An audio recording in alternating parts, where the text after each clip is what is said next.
السلام علیکم ورحمت الله. مولانا صاحب چې پرون عمران خان ته يهودي ایجنټ وی نو نن خیرخواهي ولیکي دا یو عام اعتراض چلیږي او د علماء په خولې لروستي دي. هغه علماء کرام چې هغه په سیاست کې ډېره دلچسپي نه لري، صرف نظریاتي تعلق د جمعیت علماء اسلام سره دی، نو په هغې باندې دا پی ټی آی والا دا اعتراض کوي چې مولانا صاحب د عمران خان ملګری شو، مولانا صاحب د عمران خان ملګری شو. مولانا صاحب خو پرون عمران خان نه خلاف نن ولې د عمران خان ملګرتیا کې دا یو عام اعتراض کوي. وره جواب مولانا فضل الرحمن صاحب پرون د عمران خان ملګری، پرون د عمران خان خلاف ولې و نن د عمران خان ملګری ولې دی؟ پرون عمران خان ته يهودي ایجنټ وی نن وته ولې نه وی؟ پرون د عمران خان اسمبلی ته جعلي وی نن د شهباز شریف هغې اسمبلی ته جعلي وی. د دې وجه څه ده؟ مولانا صاحب پرون د شهباز شریف سره ولاړو، نن د شهباز شریف خلاف دی، وجه څه ده؟ جزاک الله جواب باوري د زړه په غوږو، خو شرط دا دی چې د نفرت چشمې به لرې کوي، چې د نفرت او تعصب چشمې دې لرې کړي نه وي، که نه نو بیا به ته زما جواب ته بالکل غلط وای. آیا عمران خان یهودي ایجنټ و؟ آیا عمران خان نه امریکې خپل مقاصد پوره کړي دي که مولانا صاحب په شړه لګي؟ څه کم په اتیا کاله تاریخ کې کشمیر نو ورکړی شوی، د عمران خان په تاریخ کې ولې ورکړی شو؟ د عمران خان په ټینیور کې ولې ورکړی شو؟ د ناموس صحابه دفن نه و چیړلی شوی، د عمران خان په دورانیه کې ولې وچیړلی شو؟ د اسرائیلو د تسلیمیدو خبرې نه وې کړی شوي، د عمران خان په دورانیه کې ولې وکړی شوې؟ د اسرائیل یو نماینده پاکستان ته په تاریخ کې نه دی راغلی، د عمران خان په دور کې 3.5 غنټې د اسرائیل طیاره راغلی ده او په اسلام آباد کې اسټیک کړې ده، ولې کړې ده؟ د پاکستان په تاریخ کې د ختم نبوت دفن نه ده چیړلی شوی، او د عمران خان په تاریخ کې چیړلی شوی ده، ولې چیړلی شوی ده؟ چرته د پاکستان په تاریخ کې په پاکستان کې چرته چا د پیغمبرۍ دعوې نه دي کړې، او د 10 کسانو نه زیاتو د عمران خان په دور کې د پیغمبرۍ دعوې وکړې، ولې کړې دي؟ په اسلام آباد کې دننه چې هغه اسلامي جمهوریت پاکستان زړه دی، اسلام آباد په هغې کې دننه چرته کې د غیر مذهبو د پاره، د غیر مسلمو د پاره عبادتګاه نه ده تیاره شوې، او د کرونا په ورځو کې په 2020 کې غالبا خواوشا کې د کرونا چې کله لاک ډاون په هغه ورځو کې په اسلام آباد کې مندر جوړ شوی دی. دا ولې؟ د عمران خان نه یهودو یعنی امریکې خپل مقاصد باقاعده طور چې دی پوره کول، او 22 ټاسکونه ورته ورکړي چې په هغې کې د څه پوره کړي دي، بعضې چې ما غټې غټې خبرې یادې کړې په هغې کې دا دي. عمران خان چې کله لاهور ته لاړ شي او هلته کې د یو قادیاني په ځای کې دی سټی کوي، ولې؟ مخکې به چې کله په خپل دور کې د لاهور ته لاړو، دی به چې هلته کې د چا مهمان او د ده میزبان چې کوم دی هغه قادیانی دی، ولې؟ او نن مولانا صاحب د عمران خان ملګرتیا ولې کوي؟ نن مولانا صاحب د عمران خان ملګرتیا ولې کوي؟ د دې خبرې په لنډو الفاظو کې جواب ووره چې کله نواز شریف په جیل کې مولانا صاحب د هغه ملګرتیا هم کړې وه، چې کله شیخ رشید په جیل کې مولانا صاحب د هغه ملګرتیا هم کړې وه، چې کله دا نور حضرات سیاستدانان د هرې پارټۍ او د هر نوعیت خلک او د هرې پایې خلک چې کله جیل شوي دي، مولانا صاحب باقاعده طور د هغې مرسته کړې ده، د هغې په حق کې اواز پورته کړی دی. د دې جواب خو تاته میلو شو، تفصیلي جواب یې در کوم. ټیک ده که نه؟ پاتې شوه خبره دا چې پرون مولانا صاحب عمران خان ته یهودي ایجنټ وي، او نن مولانا صاحب د عمران خان سره ولاړ دی، د عمران خان خوا ته خو نه دی تللی، د عمران خان ځای ته خو نه دی تللی. مولانا صاحب د اسد قیصر ځای ته کتلی، په دعوت باندې به تللی، هغه به دعوت ورکړی چې تاسو زموږ ځای ته راشئ، ما تاسو له دعوت کړی دی. په دې بنیاد به تللی، خو د مذاکراتو دپاره، د څه قسمه د یو بل سره د ګډ جوړ دپاره، د څه قسمه کمپرومایز دپاره، او د څه قسمه خبرې اترې د روغولو دپاره مولانا فضل الرحمن صاحب د اسد قیصر ځای ته یا د پرویز خټک ځای ته یا د دوی د سابقه وزیر اعلی ځای ته یا د بل ځای ته یا د بل ځای ته مولانا صاحب نه دی تللی.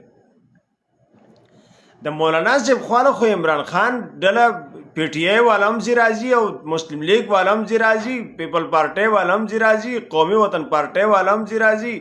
هغه خو مولانا فضل الرحمن صاحب له الله تبارک وتعالی یو اعزاز ورکړی دی، یو عزت ورکړی دی. بغیر د یو پارټۍ نیمینه چې هغه خلک اړو په څه کې د سره حسابي نه هغې نه د مولانا صاحب ځای ته راځي او نه مولانا صاحب ځای ته ځي که هغه د سره پارټۍ نه دي صرف یو دوه پارټیانې دي بس. اوس خبره داسې ده چې پرون امریکې د عمران خان نه خپل مقاصد پوره کول او د پاکستان د اسټیبلیشمنت په ذریعه باندې هغه دلته کې انسټال کړی دی، پاکستان ته رالیږلی دی او باقاعده طور چې کوم دی هغه ته ټاسکونه ورکړي دي چې ته به دا کوې ته به دا کوې ته به دا کوې چې په هغې کې 22 ټاسکونه شامل وو. بیا د مولانا فضل الرحمن صاحب د تحریک په وجه باندې عمران خان د خپلې کرسۍ نه غورځېدلی دی. د پی ډي ایم د پاکستان ډیموکریټک موومنټ په سبب باندې عمران خان د خپلې کرسۍ نه غورځېدلی دی، کوز شوی دی باقاعده. نو چې کله عمران خان د خپلې کرسۍ نه کوز شوی دی او مولانا فضل الرحمن صاحب هغه په قلاره نه دی پرېښی او په دې 3.5 کاله حکومت باندې اړو پویه کړی نه دی، خو دلته درنه کوه، هلته احتجاج کوه، دلته جلوس روباسه، دلته ریلی روباسه، دلته کې ازادي مارش کوه، دلته کې لانګ مارش کوه. نو امریکې ته یهودو ته پته ولګېده چې دا سړی اوس چې کوم دی نو باقاعده په منظر عام باندې راغی چې دا د امریکې او د یهودو ایجنټ دی، اوس زموږ مقاصد د ده نه پوره کېږي نو د دې بل سړي په اوږه باندې ټوپک کېښودو. د پاکستاني اسټیبلیشمنټ او د ادارو او د آرمي او د جرنیلانو په لاس باندې په شهباز شریف په اوږه باندې ټوپک کېښودو چې هغه نه ونه شوه اوس ته راځه. او په دې طریقه باندې عوام پاکستانی په خپل منځ کې جنګي او خپل مقاصد د دې نه پوره کوي. عمران خان چې د امریکې سره ترور او د ماما او د تره زوی نه و، هغې له خو یو سړی په کار دی چې په پاکستان کې د هغې نمایندګي کوي. هغه نمایندګي شهباز شریف هم کولی شي، هغه نواز شریف هم کولی شي، هغه عمران خان هم کولی شي، هغه زرداری هم کولی شي، هغه بل او بل او بل هم کولی شي، بغیر د مولانا فضل الرحمن صاحب نه چې د امریکې ته په سترګو کې سترګې اچي. نن د ډونالډ ټرمپ خلاف چې کوم بیانات مولانا فضل الرحمن صاحب ورکوي، یو د مور زوی له د منظري زړه ورکه دا بیانات دې ورکړي که نه ورکولی شي؟ سوال نه پیدا کېږي. جواب تا ته میلو شو خو ځان بې پویه که. پرون شهباز شریف په اپوزیشن کې و، پرون شهباز شریف سره ظلم کېدو، پرون نواز شریف سره ظلم کېدو، د وزارت اعظما د کرسۍ نه راکوز کړی شو، جیل ته وردننه کړی شو، د هغه په کور کې فوتګي وشوله، یوه وشوله، دوه وشولې، هغه جنازې ته را پرې نښودلی شو، هغه د مریض تپوس ته خپل کور ته را پرې نښودلی شو، هغه هسپتال ته پرې نښودلی شو، په خپله باندې هم بیمارو مولانا فضل الرحمن صاحب کلکه د هغه ملګرتیا کړې ده. ولې؟ چې پرون امریکې د هغه خلاف کو. پرون امریکې عمران خان د خپلو مقاصدو لپاره استعمال کړو. نن مولانا فضل الرحمن صاحب د عمران خان ملګرتیا ولې کوي او د شهباز شریف خلاف ولې دی؟ ظاهر باهر خبره ده چې نن امریکې خپل مقاصد پوره کول د شهباز شریف نه شروع کړي دي. نو په دې وجه عمران خان چې کوم دی جیل ته واچو، نو عمران خان سره د خلکو همدردۍ خو لږ ډېرې پیدا شوي دي، خلک خو سره لږ ډېر ولاړ دي، خلک خو په لږ ډېر خفه کېږي ځکه خلک خو په دې خبره باندې نه دي پوهې چې دا د امریکې ایجنټو دی او یا به او یا آینده دپاره به څه کېږي. خو په دې وخت کې مولانا فضل الرحمن صاحب که د شهباز شریف خلاف کوي نو د مولانا فضل الرحمن صاحب سره خو 8 سیټونه دي، په څه باندې خلاف وکړي؟ که نه هغه زړه خبره ده عمر ابن عبدالعزیز رحمت الله علیه راولي د هغه سره اتحاد وکړي؟ نه، دا هم د دې دور خلک دي، ردي کې به د یو تن سره خامخا اتحاد کوي. خو لکه دا خبره 100% غلطه ده چې لکه عمران خان ته مولانا فضل الرحمن صاحب د ریاست مدینه بانی نه دی ویلي. مولانا فضل الرحمن صاحب عمران خان ته د مسلمانانو لیډر نه دی ویلي. کنه ثابت کړي د مولانا فضل الرحمن صاحب په بیاناتو کې یو بیان داسې وښیي چې هغه د عمران خان تعریف کړی. مولانا فضل الرحمن صاحب کنن د عمران خان ملګرتیا کې ګوره دا دغه خیرخواهي کې خیرخواهي. زما ډېر نږدې د دوست پشان رور پشان دوست دی، لکه مشر رور دی یو قسم. نو هغه کمنټ کړی دی هسې مزاحیه غونته، خو بهرحال خبره کې دغه شته دی، هغه چونکې تعلق د پی ټي آی سره دی. هغه وایي چې مولانا صاحب ته اوس پته ولګېده چې سړی خو هیره ده، نو د هغه مرسته یې شروع کړه. نو ما ورته لاندې کمنټ کې جواب ورکړ، هغه سکرین شاټ زه تاسو سره دلته کې په کمنټ کې شیر کوم. ما ول جواب ورکم نه داسې نه ده چې هیره ده، نو د هیرې پته خو په مارکیټ کې لګي، نو د مارکیټ نه خدای عمران خان دی مولانا فضل الرحمن سے بار کړی دی.